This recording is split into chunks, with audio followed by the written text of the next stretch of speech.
¿por qué a mí? ¿No? ¿Por qué si soy sana? ¿Por qué cuando realmente quiero ser mamá no lo puedo hacer?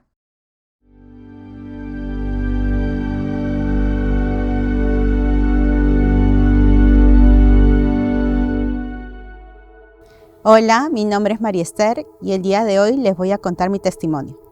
Desde los 30 años quise ser mamá, pero lamentablemente por temas del mundo, por el querer desarrollarme más profesionalmente, personalmente y disfrutar más de mi juventud, decidí postergarlo pensando que en adelante cuando yo quisiera lo podía hacer. No pensé pasar por muchas circunstancias debido a que siempre he sido sana, nunca he tenido ningún problema ni físico ni mental. Por lo tanto, decidí que yo tenía el control de mi vida y de mi cuerpo. Así es que cuando lo decidí tener, sin pensar en que Dios era el dueño de mi vida, fue terrible darme cuenta que no podía. Tras muchos exámenes e intentos de ser mamá, no lo pude ser. Hasta que finalmente llegué a las manos de un doctor que fue utilizado como instrumento de Dios.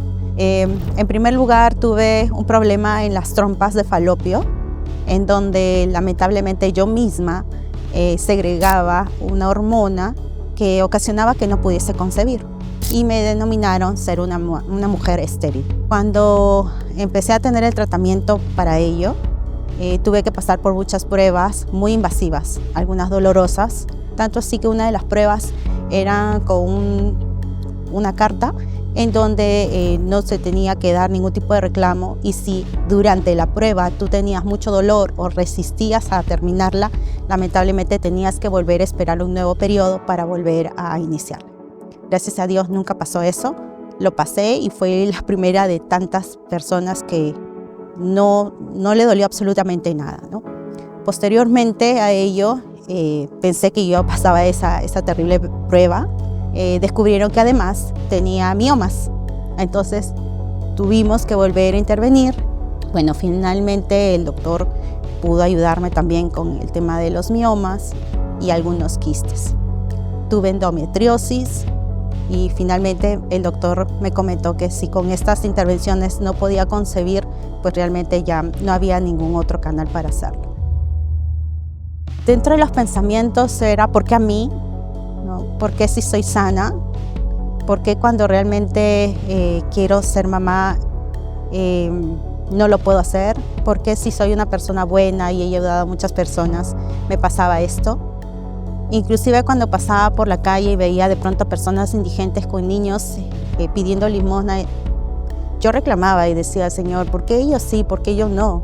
¿Por qué estando en esas condiciones de niños, por qué no me das uno a mí que realmente puedo darle todo el amor y todas las atenciones que necesitaba? No me sentía suficiente, me sentía de pronto menos mujer que otras, pero es por mi propio pensamiento, porque entiendo que de pronto es una opción también para algunas mujeres el que de pronto no quieran ser mamás, pero en mi caso sí. Y esa emoción, ese sueño de querer cumplirlo, se me hacía cada vez más lejano, ¿no? Habían momentos, habían días en el que simplemente me miraba y decía, bueno, vamos a trabajar, pero no tenía ningún sentido, ninguna motivación, hasta que recurrí a Dios y recordé quién era yo. Recordé que yo soy una hija de Dios y que Él siempre va a querer lo mejor para mí. Entonces, ante todas estos procesos, tribulaciones e incluso intervenciones médicas que tuve, siempre estuve pensando en Él, orando antes de cada intervención.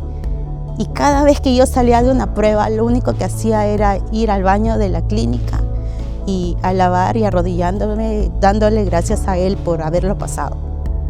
Fue muy complicado, pero todo se puede de su mano. Y una de las promesas que yo me apropié fue cuando entendí que Dios es el Dios de los imposibles. Es un Dios de milagros y es un Dios que nunca te abandona. me apropié del versículo de Lucas 1:37, que para los hombres puede ser imposible, pero para Dios nada es imposible. Ese versículo me acompañó durante todo el tiempo en cada una de mis intervenciones y hasta el día en que finalmente pude ser mamá.